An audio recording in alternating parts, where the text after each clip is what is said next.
Good morning and welcome to the official opening press conference of the ROCKWOOL France Sail Grand Prix here in Saint-Tropez. My name is Alex Hoban. I'm delighted to be here today to be officially kicking off the weekend. Riviera Racing is back, and as you can see, this is potentially one of the fastest racetracks on our calendar, which means we're in for some top speeds, we're in for some world-class racing, and we are also in for some next-level competition. Fresh off their first win of the 2025 season in France, the France SailGP team, the home team for this weekend, will be looking to secure an invaluable repeat podium. Meanwhile, there's only 3 events left to our winner-takes-all final in Abu Dhabi, the grand final, and all the teams will be pushing the limits to try and secure those season championship points. Pushing the limits is probably the word for today after our Wet and Wild event in Sassnitz, Germany. And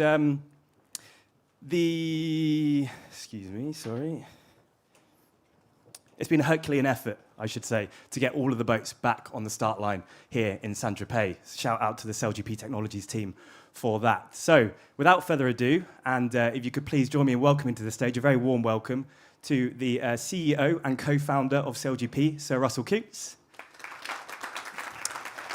2-time Olympic gold medalist and the driver of the Mubadala Brazil SailGP team, Martin Grael. An Olympic gold medalist and the driver of the Emirates GBR SailGP team, Dylan Fletcher.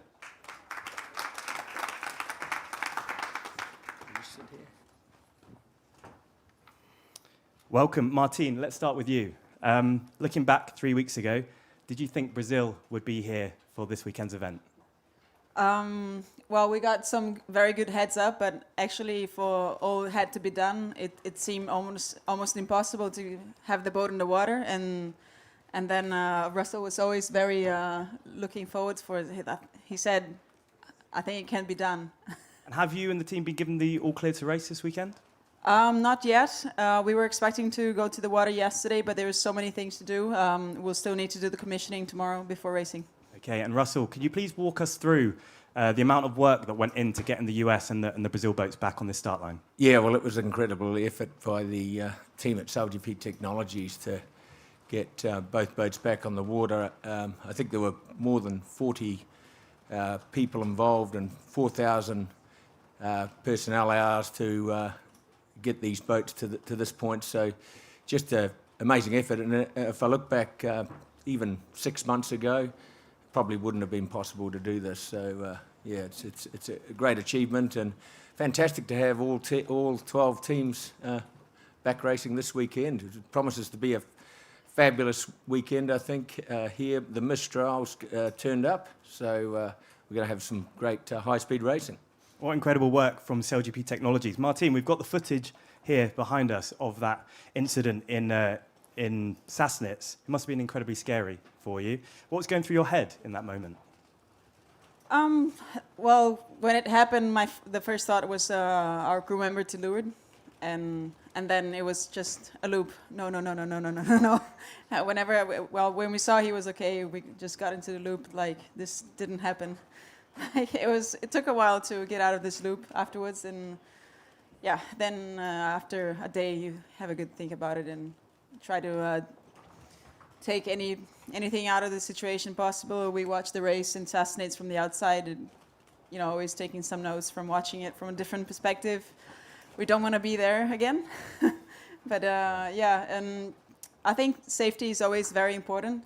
And there was a moment I was quite scared by not seeing our pole to leeward, and that's the skipper's always first thought. I'm quite sure. Of course, yeah. And bringing you in, Dylan, things were also touch and go for Emirates GBR after the shock collision with the US team on day 1 in Sassnitz. You expressed your gratitude to the tech team, but also had obvious frustrations with your opponents. How do you reflect on that moment now?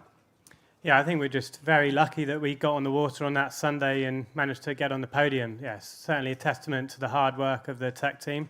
They didn't sleep at all that night. And yeah, I was also at SailGP Technologies a couple of weeks ago watching and saw the Brazilian boat being repaired, and it's an incredible facility they've got over in Southampton. And yeah, we're really lucky to have that team behind us. An incredible team. And does what happened in Sassnitz change how you sail around the US team, or is it business as usual?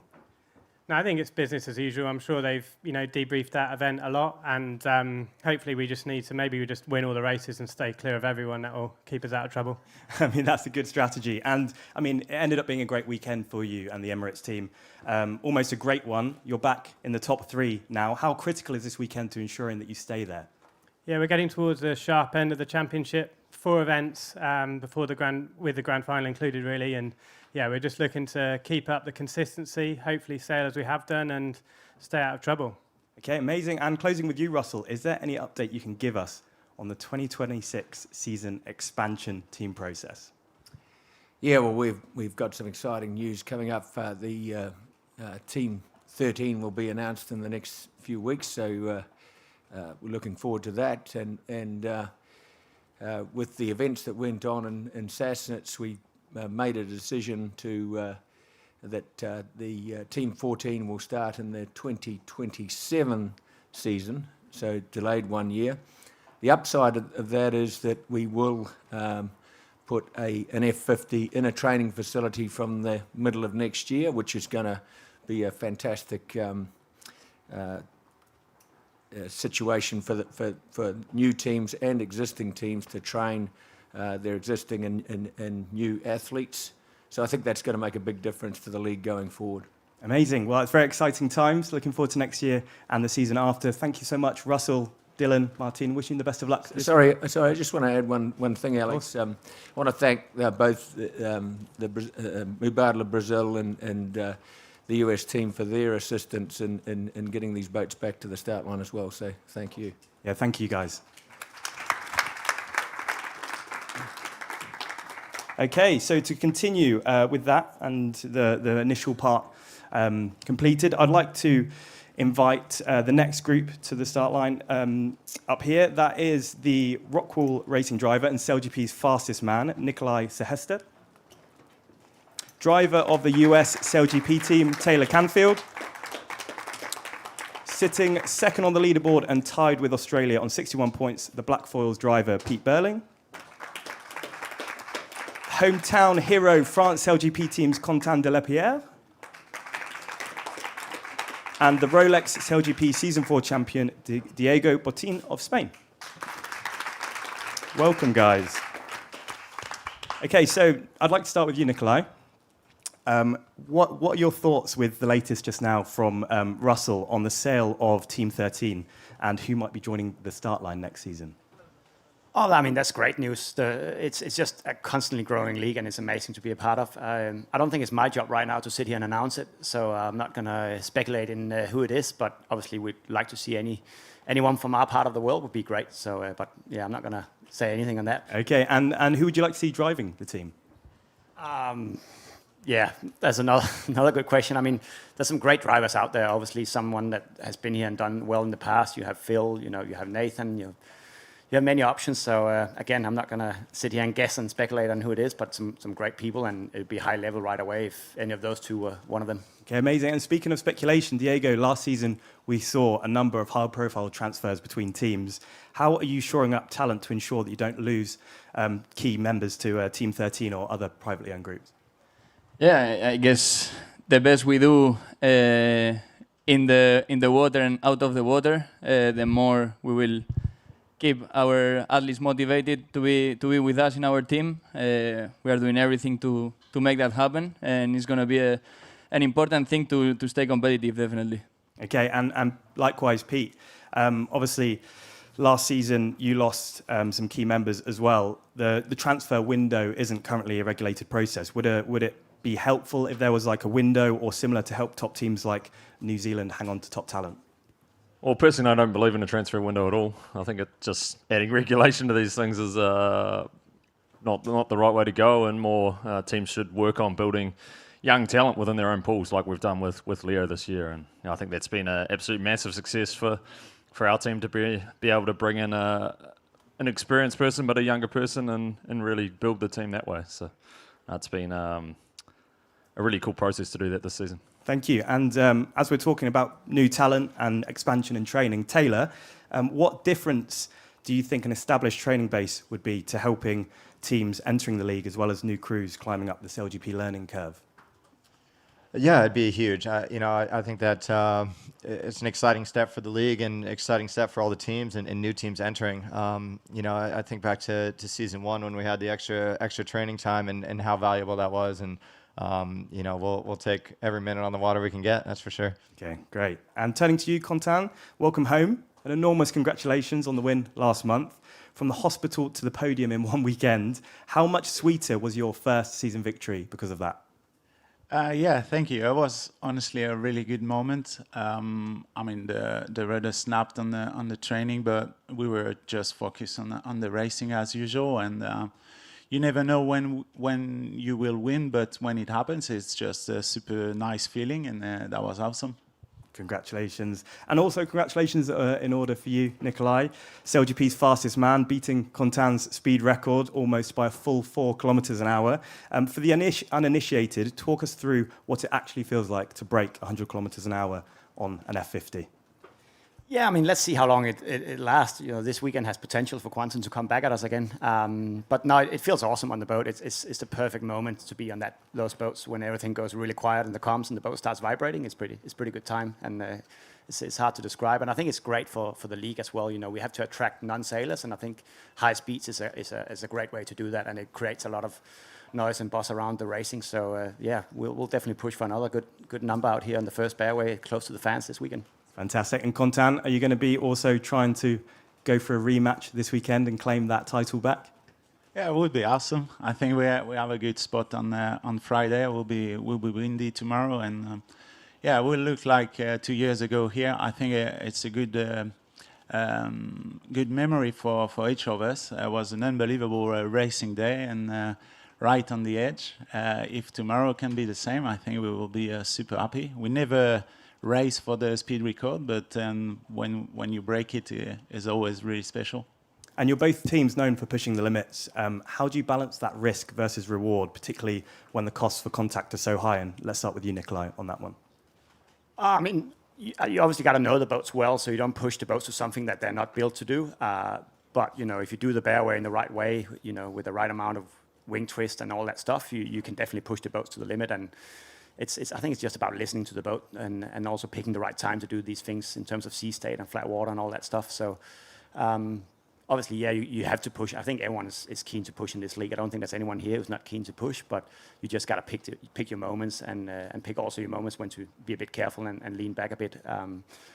We obviously had a collision with a mark early in the season where we weren't even pushing. It was just a basically stupid mistake. So that probably set us back a little bit in terms of the confidence in taking risk, but I think we're slowly working way back to where we used to be in terms of happy to take some risk and push to the limits. Amazing. And with you, Quentin, as well, looking at your own injury in practice, are crews going to be needing to adapt as the racing gets faster and tighter?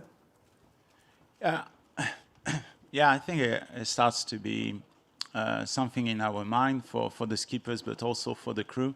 As the first time I saw some of the briefing with someone raising his hand and saying like he's not fully confident to go on water, it's pretty unusual. Like those guys are super tough and they all want to perform and looking for the win. So they never think about comfort or something like this. So we just have to handle that and manage it. Also, confidence is pretty key. So as soon as you have some chat with them and you just say we are not able to control everything, but as soon as we are focused on racing and focus on the win, we most of the time are in control, and that's what happened in Sassnitz, and that was a good call.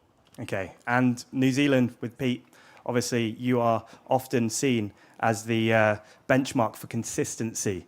When you see moments like Sassnitz, does it reinforce your philosophy of calculated discipline over all-out aggression?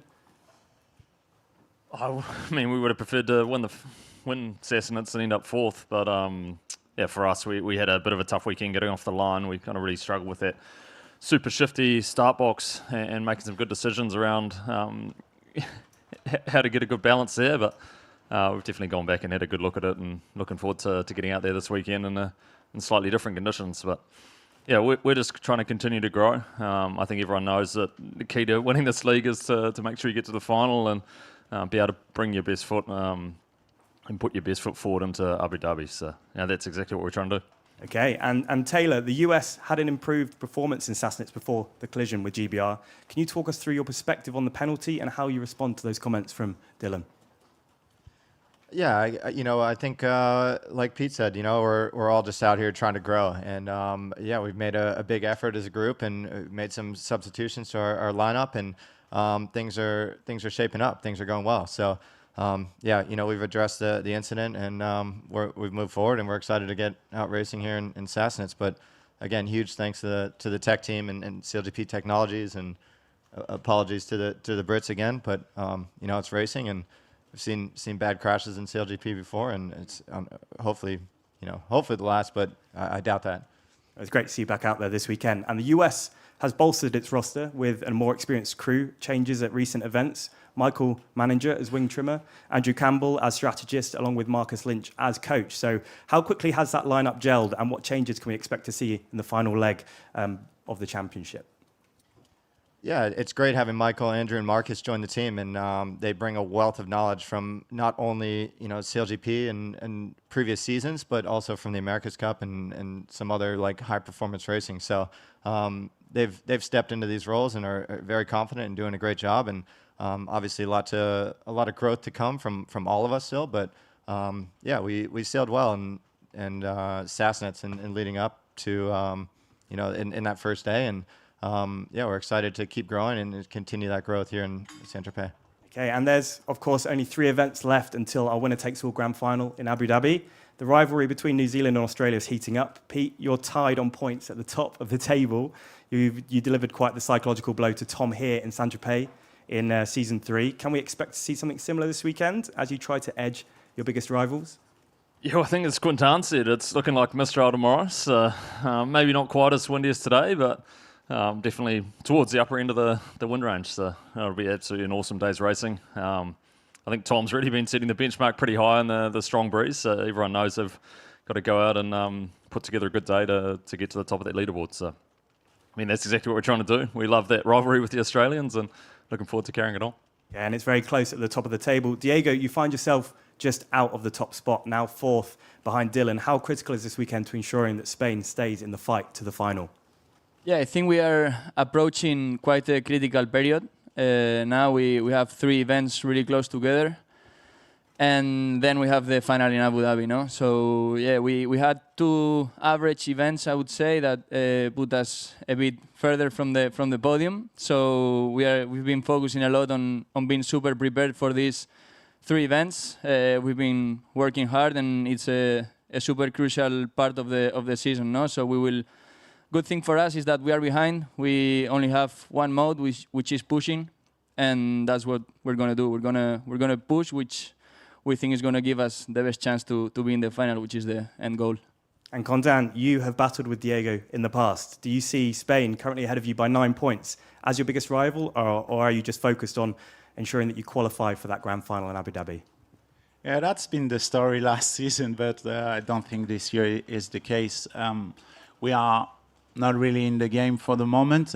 We had some bad luck at the beginning of the season. We are not dead, but we know that we need to win Grand Prix. We need to be super consistent, and that's our main focus. I think Spain is more in the battle than us, and we'll see after Saint-Tropez if we close the gap. But yeah, I think it's our main focus for the moment. If we have a great Grand Prix here in Saint-Tropez, would be awesome for the team, and we will close. Well, good luck at your home event. And Nikolai, you are one of 2 home teams here at the ROCKWOOL France Sail Grand Prix, racing for ROCKWOOL. Could Denmark be the 7th team to win an event this season, right here in Saint-Tropez? We obviously always work towards it and try our hardest. To be honest, the T-Foils has been a hard season for us. It took us a lot longer to get a handle of than we hoped and thought, and we're still not there. Mainly upwinds is a weakness of ours, but I think we closed the gap a bit in Germany again, one more step there, and we obviously love the big breeze this weekend.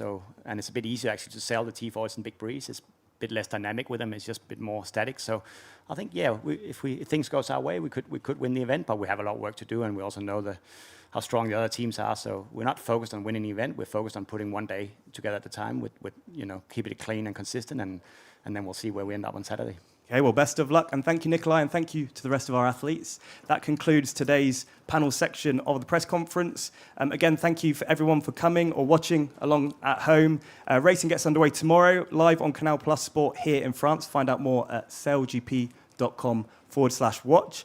We'll now invite all the media, I should have said this at the beginning, to the stations over there where you will get a chance to have one-on-one time with the athletes who will be available for interviews alongside members of the SailGP executive team. Thank you so much for coming.